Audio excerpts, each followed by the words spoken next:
So, Rob, it's wonderful to have you here. Thank you very much for joining us again. Thank you. Lots of our listeners, I think 2 years ago was the last time you were on, probably about this time 2 years ago, when you sat down with Chris and I for a double parter on sort of supporting pupils with English as an additional language. And I know that you've done a lot of work since then to almost develop a more robust and codified system that might be really useful for schools. So I thought it'd be really interesting to explore those as part of this episode. And I was wondering if you could begin by explaining what I called the Heddle system is, and That's why a you good felt name. and why you felt it was needed to bring your EAL work together as a whole school approach. Yeah, absolutely. Look, for anyone who hasn't heard of Heddle, it's worth clearing up what we mean by that term. Um, Heddle is a company we put together. It's a spin out of the university, co-owned by the University of Bristol, and it exists really to be able to make EAL resources and support available to as many schools as possible. When you're an academic, you can write stuff, you can give a few talks, but the scale of need and the number of people who want to improve their provision for bilingual learners is so much greater. So we're very lucky that the university has supported us to do this. And for the past, year or so now, we've been working with schools around the country and internationally to get really good provision in place. The problem is that you know, there's so much that you need to do when you're trying to put together provision for a busy school. You have to think about, what should these colleagues be doing in their classroom? How do I win these people over? What does my head teacher and leadership team need to know? How should I be assessing? The Heddle system, if you call it, I like that. I might pinch that. Is really, it's a framework or a roadmap. What do you need to do first? What comes next? What comes after that? Just to bring a bit of calmness and order. A lot of it's built on our own work, our own research, but it's been road tested and frankly, greatly improved in the dozens and dozens of schools that we've trialed it in. And I think that more than anything is our big contribution this year. It's going to be available to everyone, and it'll just show you wherever you are in the EL provision you have in school, whether you've got something really, really strong and you're ready to share it with others, whether you're just getting to grips with maybe new bilingual pupils. It'll just give you a sense of, right, this is what we're doing, these are our priorities, this we can leave for now, and this is what we do next. Yeah, I mean, and that makes a whole lot of sense because we spoke last time. We spent a lot of time talking about making sure students felt safe, particularly when they Mm. came from sort of they were arrived through vulnerable circumstances, that kind of thing. And this almost feels like the natural evolution where actually hands on, what are we going to do? And I think your point about um, teachers taking it and road testing it and making it better is a really strong one. I always imagine like no plan survives first contact with the enemy, but in this instance, actually, it's always for the betterment. Because Yeah. teachers who are living it day in day out, they imagine these scenarios and ways of use which exceed your wildest imagination. I think I'm sure that's what you find. Listen, I wish I could claim credit. We've got this kind of mythical creature in universities called reviewer two, and it's this idea that whenever you submit a paper for review, the first reviewer comes in and goes, "It's amazing! Oh, it's wonderful! Publish immediately!" And reviewer two comes in and just shreds you. And I think this journey it's been like living with reviewer two on my shoulder in a really good way for about a year or two. Um, you know, we spoke, it was a couple of years ago because you reminded me just before we started that I had COVID at the time of recording and was in my spare room isolating and talking to you online. In that time, I think we've broken apart everything that I thought was true and refashioned it from the ground up. So Heddle's my baby, but it's really it's a team of people and all the resources we put out there. They're created by teachers. We pay teachers to take these ideas, to contribute new ideas, to make sure they work in the classroom, to test them and refine them. So, when you see something with Heddle's name on it, I think it's important to know that it has been through quite a process. Like it, whether or not it works in your classroom, and I sincerely hope it will, it definitely works in a lot of other people's classroom as well. And it's that collective experience. This is why I think I'm so keen on the idea of universities being more involved in the sort of commercial world, because when you're when you create a work pack for someone and you just put it out there in the world, it just probably sits on a Google Drive for 100 years and no one ever uses it. Whereas now, you know, the team that we employ, the work that we do, if it's not valuable to people, they stop chipping in. And that puts a certain rigor and pressure into your life that's raised our game hugely. So yeah, this idea that let me give you an example actually, right? So there's lots of people have got some kind of tiered provision. So this is what early stage learners need. This is what you need next. This is what you need after that. And I thought that was a really good idea, and we set out to create our own one. But the problem is, it doesn't really work, right? So if you have that model of this is our, you could call it tier one or our provision for everybody, all that's tier three, which is really specialist for people who need a lot of support.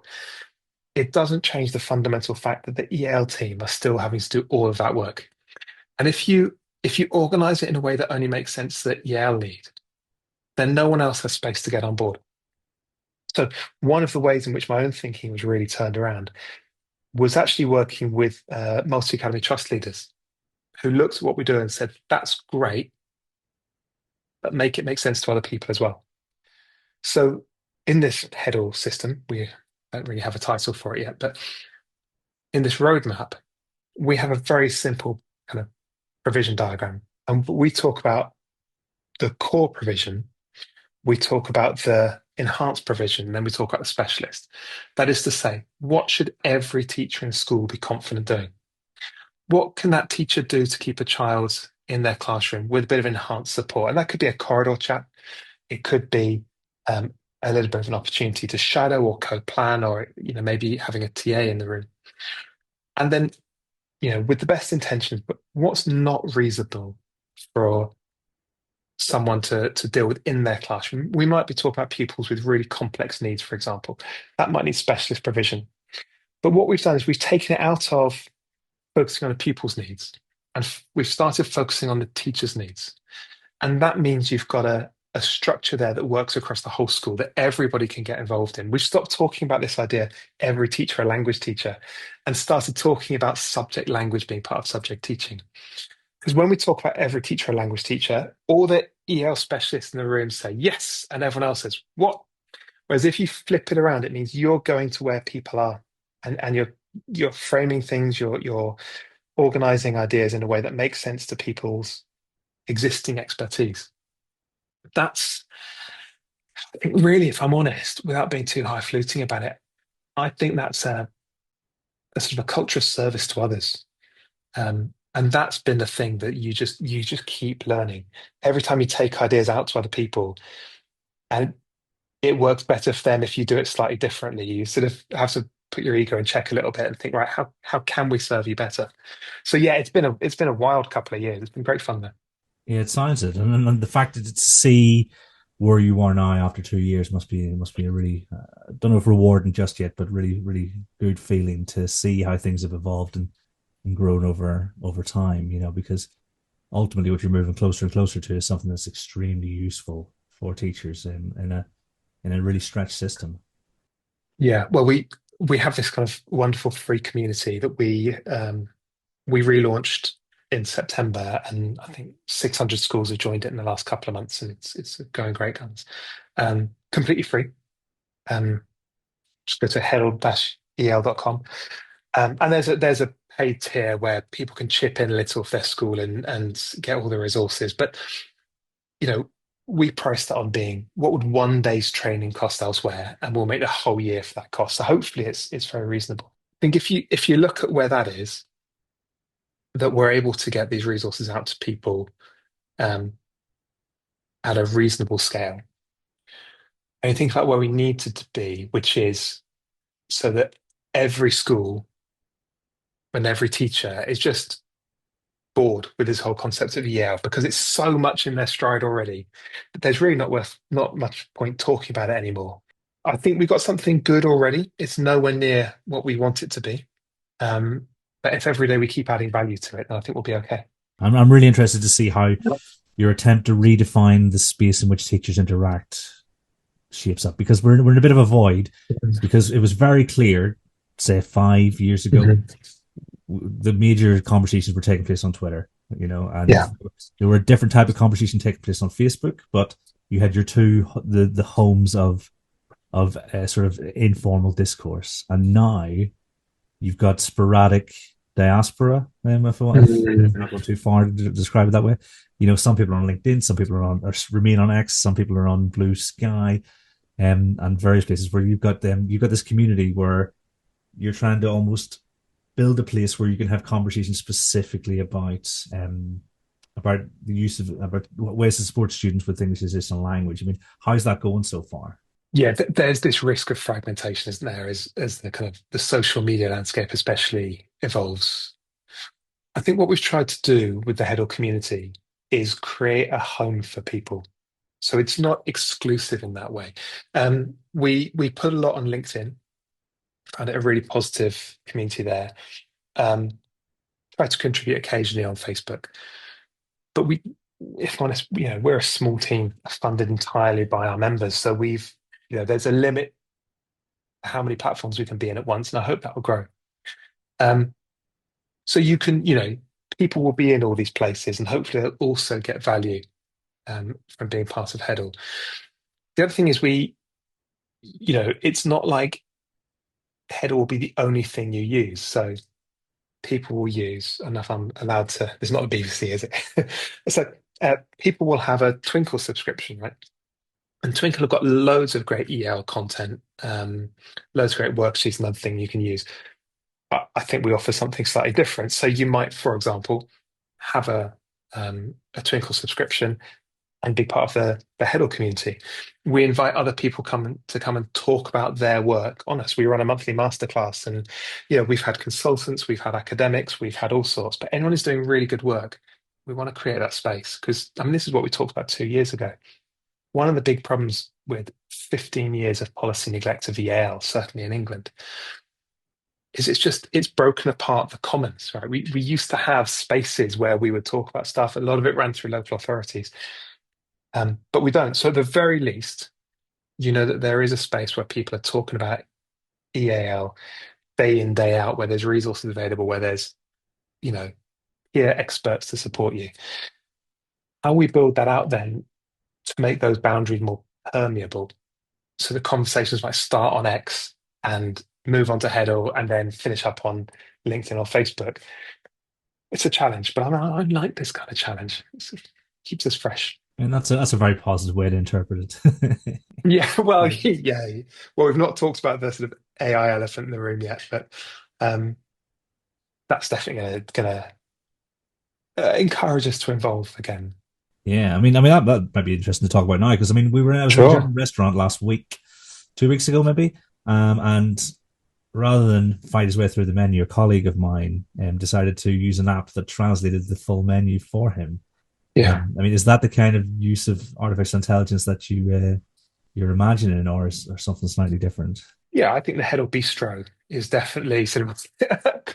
I don't know. I had some trouble. So I was in China about a year ago, working with some schools there, and um, one part of the trip was in the south of China, obviously famous for its dim sum, and I was really looking forward to it. So I found my way to a place I've been recommended to called the Best Dim Sum Restaurant. Of course, everyone asked for directions, just gave me the directions to their favorite, their personal best.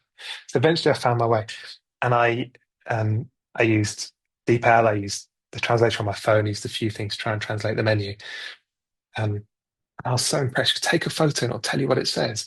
And it had just names like, your mother says your mouth is too fat. And I'm like, great, I've translated the name of this dish. Got no idea what it is. And I think the contextual limits to these things are really important. So for us, we can see um, huge potential in AI. We obviously use, I think so everyone does, we use AI in the back office for kind of routine tasks.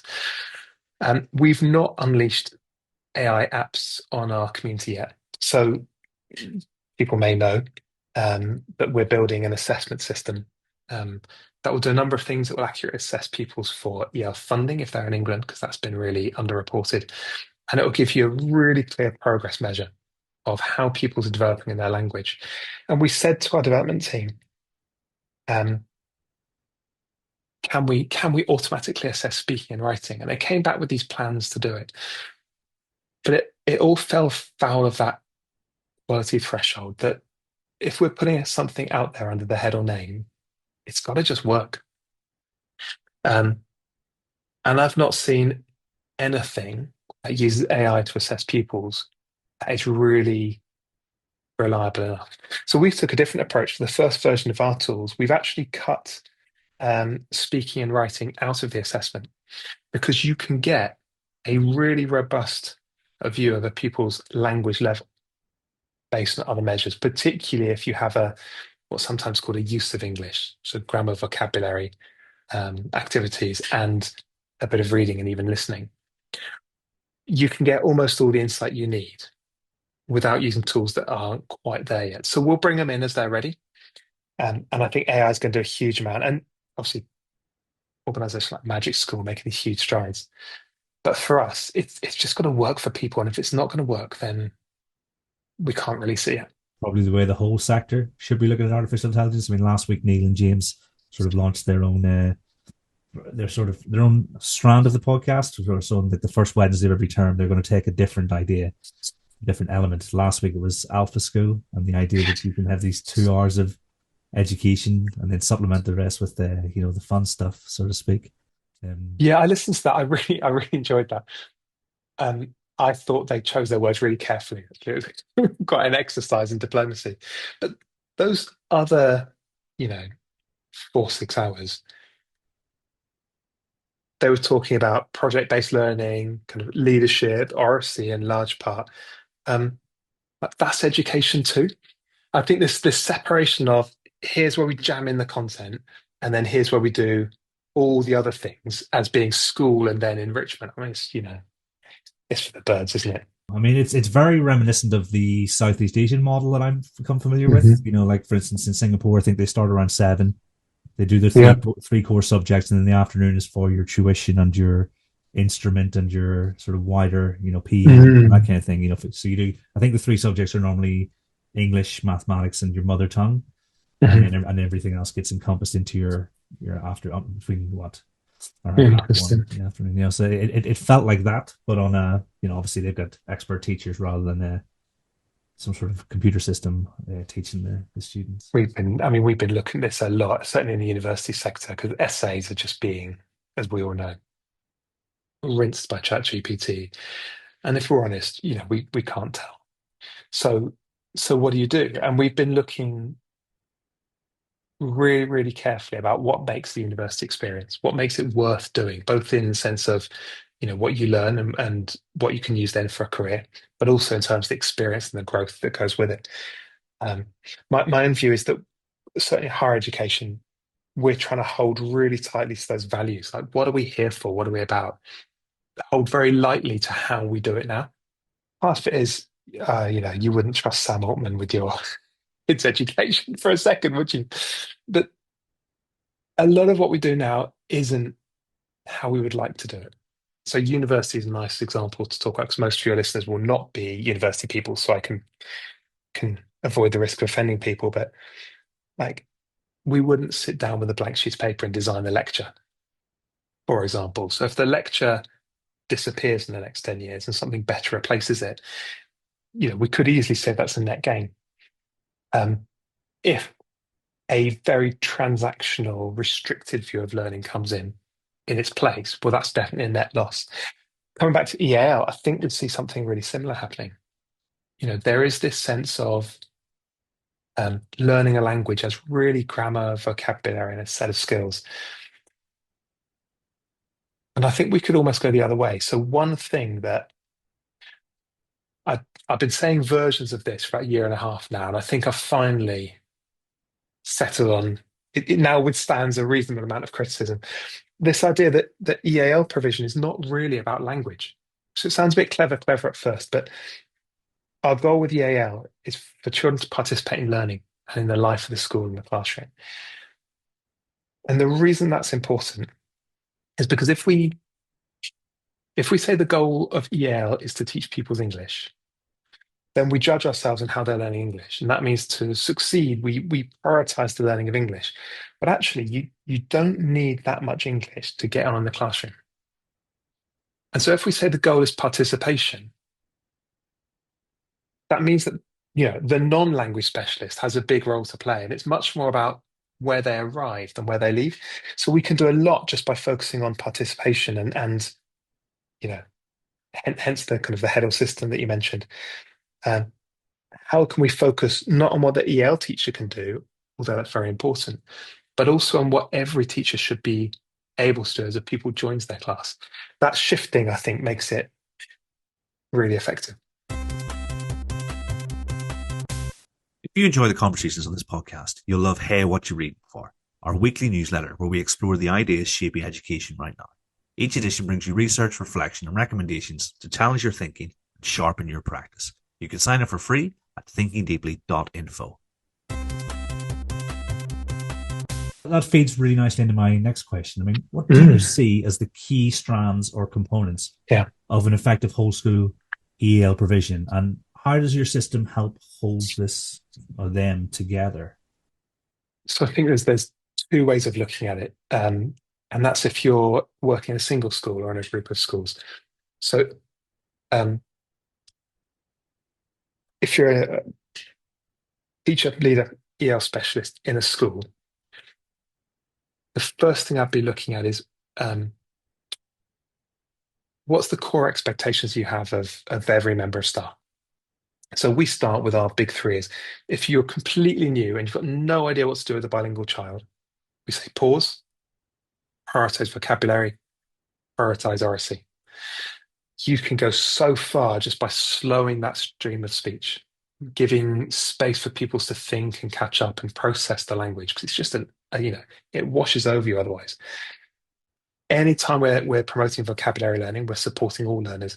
Anytime we're giving opportunities for RSC, simple as think pair share. That's going to do a huge amount for bilingual children and for all children. And it's no mistake, obviously, that those overlap hugely with what people are doing already. It's meant to be familiar. So first thing I'd say is there, and it could be as simple as pausing vocabulary and RSC. Is there a core expectation that is for every teacher in the school? Because you can always build on it. And if that's already in place, then you can look at putting new things in. And it can be a rolling process. The other thing I'd really think about is what happens when a pupil arrives. So we've built what we call our onboarding tool, and we're deliberately using that phrase to separate from what we already do for induction. Do we capture the right information? Does it reach the right people?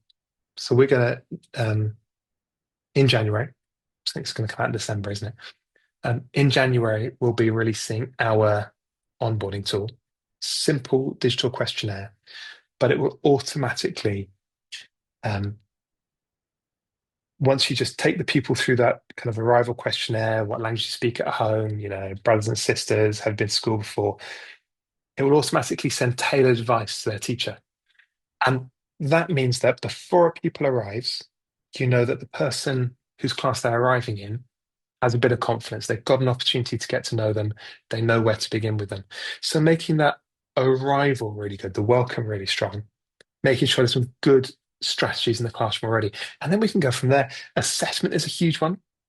Make a decision about withdrawal. When do pupils need support out of class and so on? These are all questions that have been asked before and been tackled. We can just take them systematically. If you're in a group of schools, so if you have a MAT leadership role, two things I'd look at. Number one is funding. And MATs are hugely underclaiming for EL funding. In fact, many MAT leaders don't even know that there's specialist EL funding available. So we did a deep dive with one group of schools, and they found 25 grand across 5 schools, just in funding that was sitting on the table. And that's money that you can put straight back into the classroom. So first of all, I get the resources in where we could. And of course, if you're not sure, give us a call. We'll show you how to do it. The other thing I'd be looking at is what's my expectation of school-to-school support? Because we tend to think about EAL as being the one person's responsibility. We might be able to get it across a school, but the real benefit in a multi-academy trust is for schools to support each other. And For that, you need to have some shared vocabulary, some shared planning for the training. That's why we built this Heddle system, is so you can see where you are. But if you have say, a director of education, director of primary, secondary, you can also see where everyone is. And that means where you've got a strength in one place, it can support another school and vice versa. So I think we finally now have, number one, ways of making sure the money is reaching the classroom. And number two, ways of seeing how schools can support each other with the EAL, which we've really been missing. First off, if anyone does gain £25,000, then they need to email me at Kieran at alta-education.com so I can take my commission from whatever comes their way. And obviously, you can spend the rest on Heddle community. For sure. I mean, I think it's a flipping good lunch, isn't it? that was a group of 5 schools that we worked with, and if you think about it, in a primary school, for almost every school, EL pupils attract 590 odd pounds for every year they're in school for the first 3 years. So that means in the average school, they found 10 pupils that they weren't paying for. They should be, that's £5,000. That is not a huge amount. In secondary, it's roughly £1,500. So for every pupil that you find that you've not been claiming funding for, that's 1,500 quid. Now, often it is for the first 3 years. So often that money gets claimed in primary. The pupil that arrives in year 5, year 6 still has some of those years to run in secondary, and you wouldn't otherwise know it. It doesn't take a lot to kind of really rack up an amount of money that, well, schools can really use at the minute. So a lot of people think, oh, this isn't something that would really apply to us. It definitely is. And if you're not sure, definitely get in touch, because we'll just show you how to do it. And we can even do it for you. Getting that money into the classroom is really achievable. Cool. So, and of course, then you can take care of lunch. in the newsletter this week, I will include your contact details, and that's the best way to find out. Yeah, just Google Heddle Education or Heddle EAL. We come up pretty quick. Yeah, I mean that'll definitely be one of the links. But I think when you mention the entry and the welcome, I mean there are times when I've had no information on a student for maybe a couple of months. And so by that point, you're like, what do I do? Where's my starting point? Yeah. I can imagine that's crucial, that information, and makes a massive difference to their experience. Yeah, this is the not very sexy sort of plumbing bit that odd people like me find really, really interesting. So if you just trace through when a pupil arrives, almost always that pupil start with a school tour. There'll be a questionnaire that typically, one the reception or admin team will do. And then, someone will show them their classroom. So it might be the ELE, might be deputy head, could be someone like that. So in that already, there's tons and tons that we can do to make a difference. First up is to track the information, right? Who records that? Where does it go? It might go on the school's MIS system. It might go on a post-it note. It might go on a note somewhere. Once we've captured that, can people use it? Is it a format that people can use? So one of the great things that we're able to do when a school is set up on our system, which by the way is completely free to members, we don't charge for it. Like everything we do, it's meant to be there for people able to use. So first up, we know that that's going to be stored somewhere sensible, and we know it's going to be accessible. Because we're able to work with large number of pupils and large numbers of types of schools, it means that we can use that information to say, right, this pupil from this background would benefit broadly from this kind of starting point. So before we've even assessed their language proficiency, you can give basic but sensible, helpful advice, starting points to the teacher. And it is, it will ping out that email straight to you automatically, and the school lead can set up who gets what emails and so on. The other thing as you work through it is you get a really interesting conversation about starting days. Now, I have been accused of using the word interesting more liberally than is perhaps justified. I think this is really interesting. So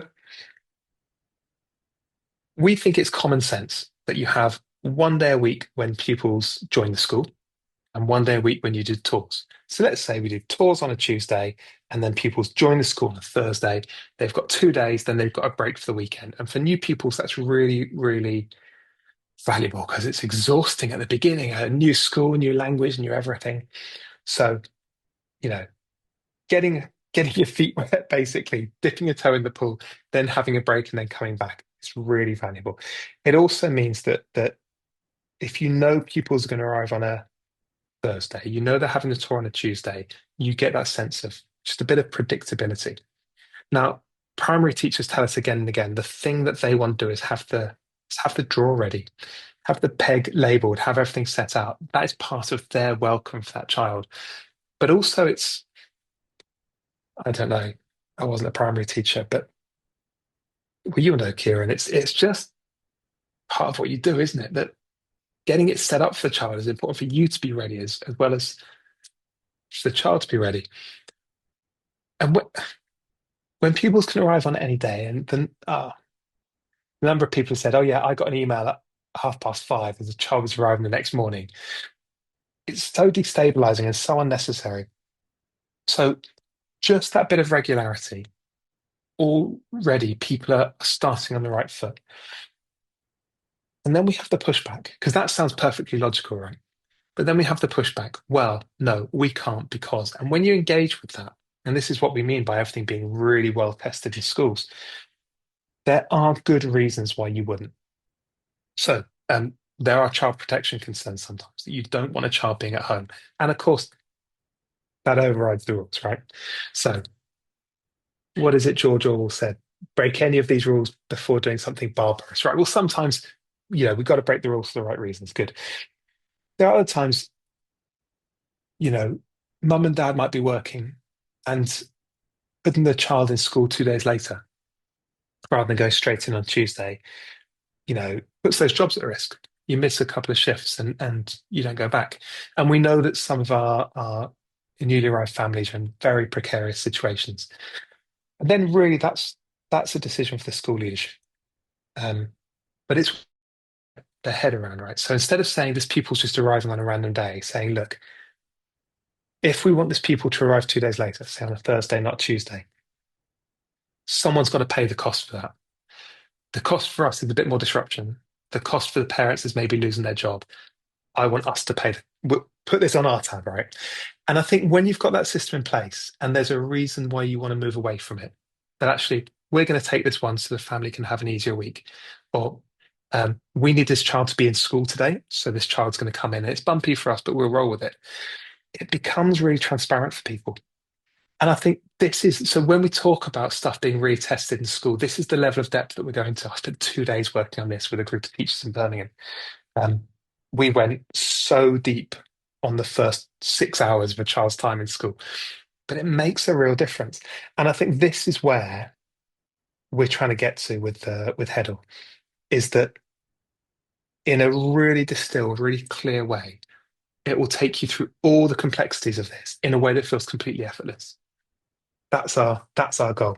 Yeah, I think it's really interesting. I think the admissions procedure is like one of the most valuable bits of the day. It's such a small change, but such a powerful one. Mhm. I've had children arrive in the morning, and the first time I've known they're arriving was when they are shown into my classroom, and it's not nice. I'm sure it's not nice for them, but it's definitely not nice for for instance, the support adults who are then frantically making those name tags you describe, etc. Because you want the child to feel welcome, don't you? But Yeah, so I think having a day would be amazing. so. That was the bit that. So we did. It was a DFE funded project. We were working with schools across the West Midlands. What was really interesting is having school leaders and class teachers and TAs all in the same room together. Because I think for a lot of the school leaders, it was the first time in a long time that someone had expressed just quite how disruptive it was for the teacher. Not because of the extra bit of workload, but because it's emotional. You're not ready to welcome a child and you feel like you're letting everyone down. When the school leaders heard that, they were very quick to change to a more regular system. But without that, it was just, well, this is just more admin work I've got to do. That idea that we can bring people together a little bit, I think is a really valuable one. Were there any other like main challenges in developing and sort of refining the system that then like those teachers who've been testing things, and how did they address them? It's been this enormous learning curve. Um, and it's been a particular challenge, I think, because we set out with this really clear idea that we wanted to do things from the ground up, that our job as a kind of a university backed spin out, whatever that means, um, was to do stuff kind of for and on behalf of the community, that it's created by teachers, and our job is to convene that and make it possible. So that meant we had to put a lot of our own assumptions second, and we talked about some of those. Again and again, we came up against these roadblocks, and we had to go right back to the drawing board. Like, that deep dive on the admissions day is one of them. Try and design an assessment system that will be coming out. It's out in prototype now with our partner schools who are trialing it, and we'll have the full version out later in the year. Having to make decisions around, do we want to assess writing? Because we'd said it's got to be a teacher has to be able to assess 30 children in 30 minutes as an absolute non-negotiable, because that's what people tell us, that the workload of assessment is horrendous. And we're talking to one school um, where they said, no, we've got this great system, and there's something they bought in, a big EAL platform. So obviously it doesn't link with our existing systems. So, but it's okay. It's only about 10 or 15 minutes to copy across. Because I think they had a trial of so many licenses but couldn't afford more, so they'd wipe it and then assess the next bunch and wipe it. We worked out they're spending about a day a week or a day a fortnight just transferring data. Right. So you set these guardrails down. It's got to work in a certain way because that's how people in the classroom need it to work. And then of course you got to rework everything.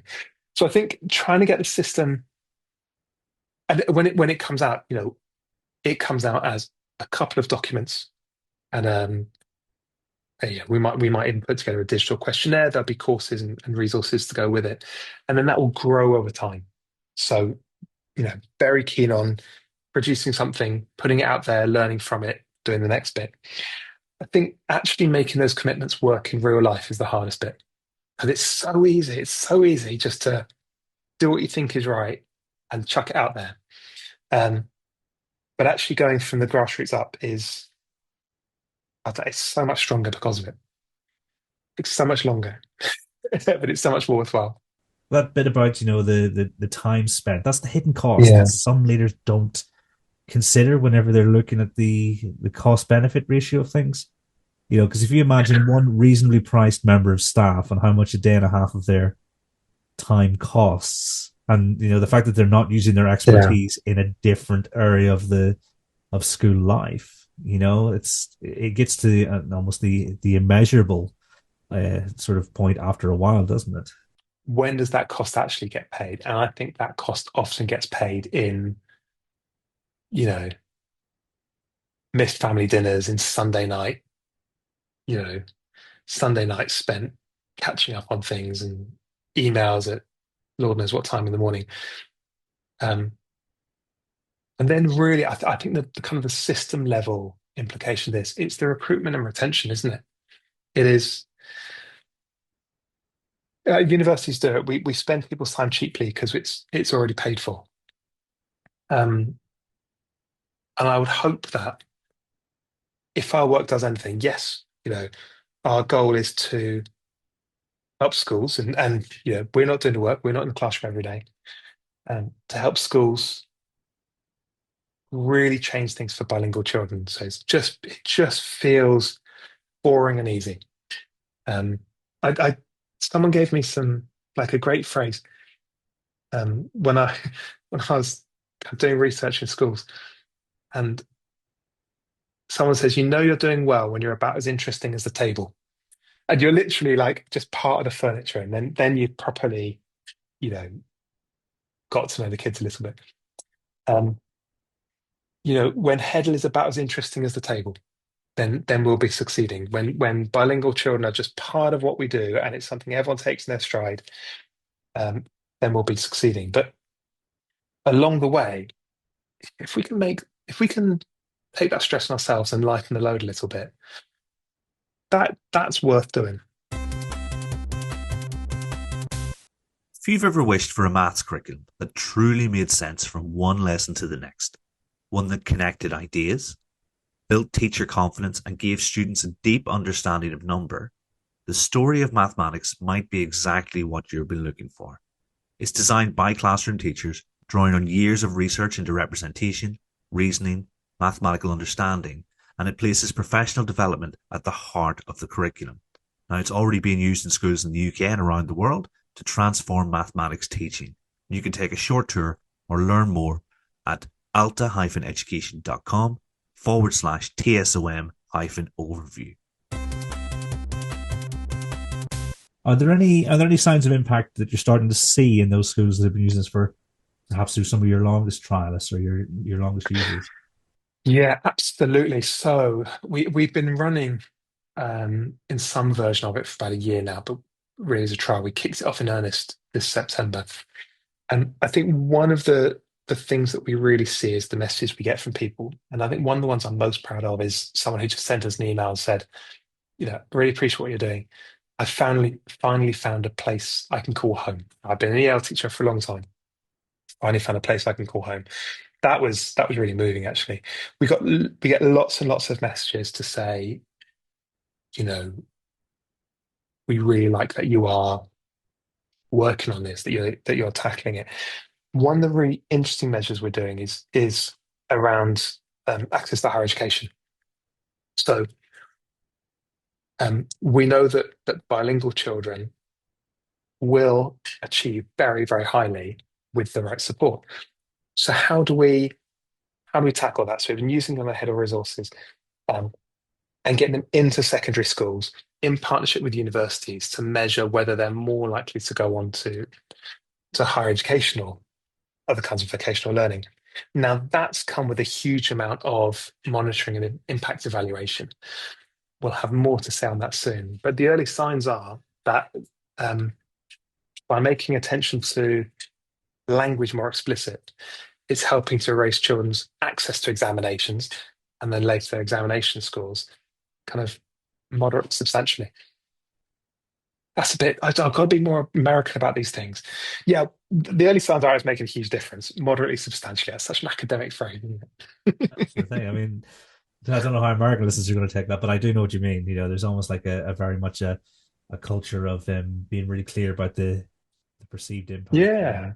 The thing is, we're not being kinders in education, and some of this, the impact will be transient, and will be fleeting moments between pupil and teacher, between parent and tutor, and I don't know, government official or whatever, or local authority representative. They won't be things that you can measure, but actually, a sort of a society that's functioning well is almost. Yeah. Well, one of the things that's going to be really cool about the assessment system when it's released later this year that will not pay out for a couple of years' time, but it will be because it's designed quite differently to all the other assessments that you can find, kind of under the bonnet, as it were. It means that we'll be able to show in a large-scale, anonymized way what makes a difference for children's learning. And at the minute, I don't think anyone is able to do that. There's some big retrospective data sets that analyze exams pupils took already. No one's able to say in real time, this is making a difference for children. So a few years of that system being used, and we'll be able to see that in live fine grain, which is, am I allowed to say interesting again? It's exciting. I mean, for us, look, where do we want to go? We're trying very hard to make something that will be just genuinely, deeply beneficial and load lightening. You can all judge how successful we are, but we're doing everything we can. What's next? Like, do we want a system that will integrate special educational needs? Some things that are very close to my own heart that we've got great strength on the team, but we're not doing publicly yet. Do we want to have really good quality communication with parents? I speak the language my school uses, as an English speaking parent. Parent communication apps are the bane of my existence. Having to do that in your second, third, fourth language. do we want to really properly manage the process of distinguishing, you know, send an EAL, for example, which is really hard, or helping people to transition from primary to secondary? I think for us, we will essentially, as much as we can, do what's needed. And for now, our starting point is a community of teachers who really support each other, backed by our expert teachers, our own research work, um, tools that will help pupils to come into the school really effectively, to identify the funding they're eligible for, to assess their language proficiency, to give that baseline of advice. So if you've got an EL specialist in your school, they can build on it. And if you haven't got that backstop, this is where we're starting. But I mean, off the record, he says on a podcast recording, the ambition for the number of things we could contribute is huge. And if people want to come on board and be part of it, they are absolutely welcome. Also, people listening will be keen to find out more. So they're going to heddle-eal.com, if I remember They the are. website correctly. Yeah.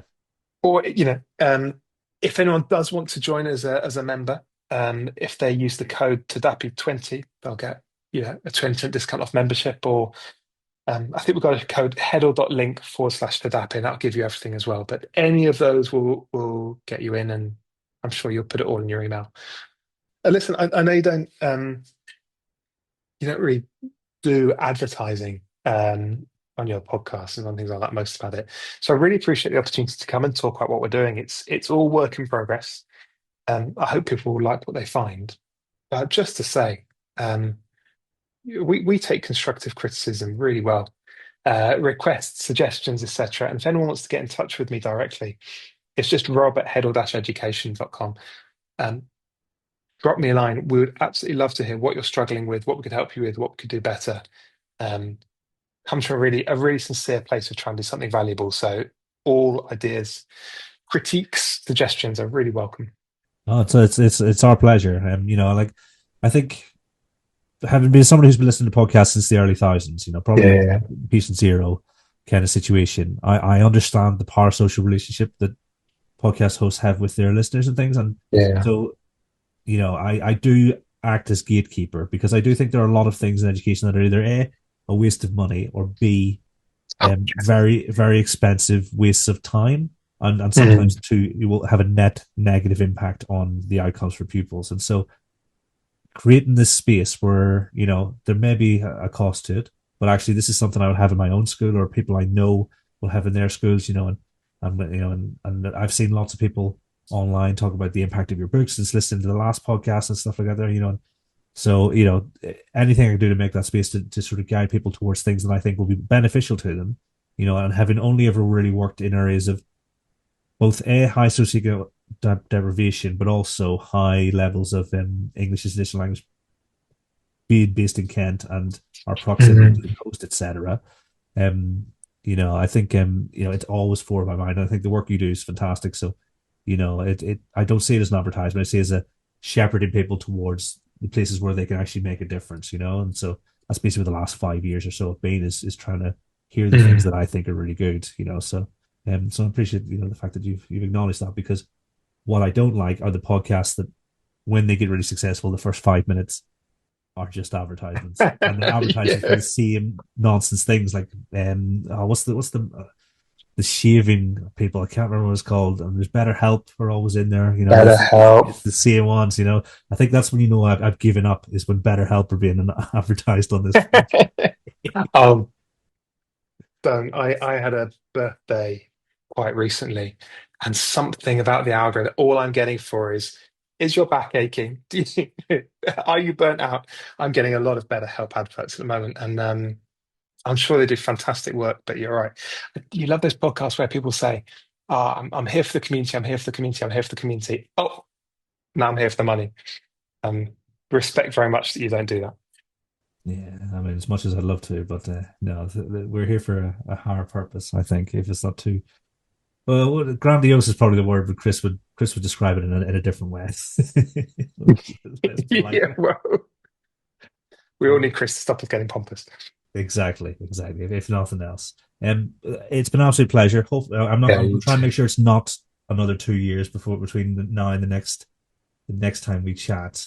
Well, I don't know if I'm allowed to mention here, but of course, anyone who does want to come on the Heddle platform will see a little course about primary mathematics with a certain dulcet toned podcast presenter.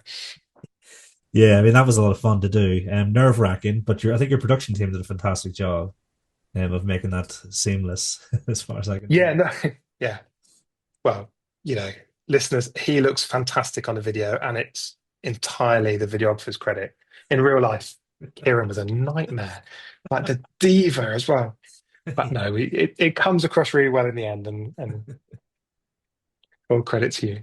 No, thank you. Yeah, definitely check it out. Like I said, there's lots of stuff. I haven't necessarily shared a lot of that stuff other places, but it's just certainly the things I picked up. Mm. The relationship between cognitive science and the EAL world, and mathematics too. So that interplay is fascinating. So if you're going to say interest, I'm going to say fascinating. All right, Somewhere lovely. in the middle. Well, your listeners are going to get bored of us enjoying each other's company, so um, almost certainly the time I took my leave. Yeah, all I just say thank you very much for joining me. Huge pleasure, Kieran, as always. And to everyone at home, until next time, thanks for listening.